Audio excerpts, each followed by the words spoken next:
Laurel Canyon was the epitome of the summer of love. I mean, we saw the possibility of the way we could live. It's odd because in Laurel Canyon, so many of the soon-to-be stars there, their parents were in either the military-industrial complex or intelligence or the Pentagon.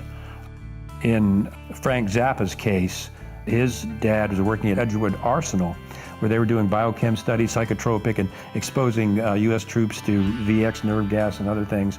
The family kept gas masks in their house. He grew up with that in case there was an accident. And Edgewood Arsenal was doing this very similar, related MK Ultra projects on U.S. troops. The Gulf of Tonkin is another prime example. The commander of the Gulf Fleet in the Gulf of Tonkin, his son was Jim Morrison. They claimed the USS Maddox was attacked by Vietnamese vessels. It was never attacked. As a matter of fact, they put ghost ships on the radar to make it look like they were Vietnamese ships. The Maddox was never attacked. It was an actual, literal false flag to enable the U.S. to declare war on Vietnam. So Jim Morrison's dad was involved in the false flag of the Gulf of Tonkin. After talking to Kevin, I started looking into Laurel Canyon.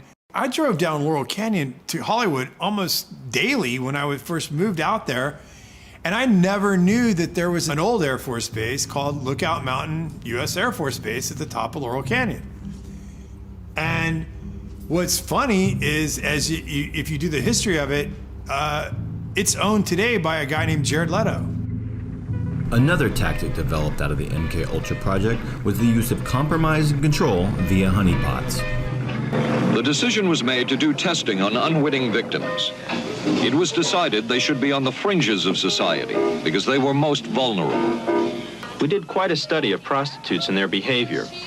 How do you take a woman who is willing to use her body to get money out of a guy to get him to talk about things which are much more important, like state secrets? We learned a lot about human nature in the bedroom. We started to pick up knowledge that could be used in operations. There would be victims in all of this. As one agency memo says, we have no answer to the moral question. That's one of the CIA's favorite tactic, are honeypots. And I work with CIA psychologists, and they're dirty. I always felt that every house should have its own secret panel. Mm-hmm. Oh, I see. You lift this up. Mm-hmm. This is a trap door. Opens up and looks into the cave, or what time is called the Wu Grotto. Oh, boy. They're running blackmail operations where they're getting very well-known government and private industry elite people in compromising positions at the Playboy Mansion, on Epstein's plane, on Orgy Island, and they're photographing them. And after that, it's like Congressman so-and-so or CEO so-and-so.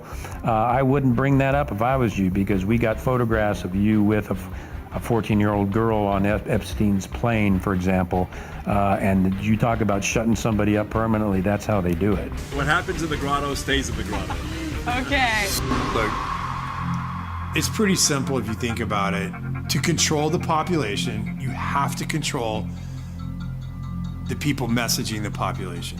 Some of these stars have 20, 30 million followers. That's more followers than CNN, Fox, ABC, NBC. These people have to be controlled. They can't just go off a message and start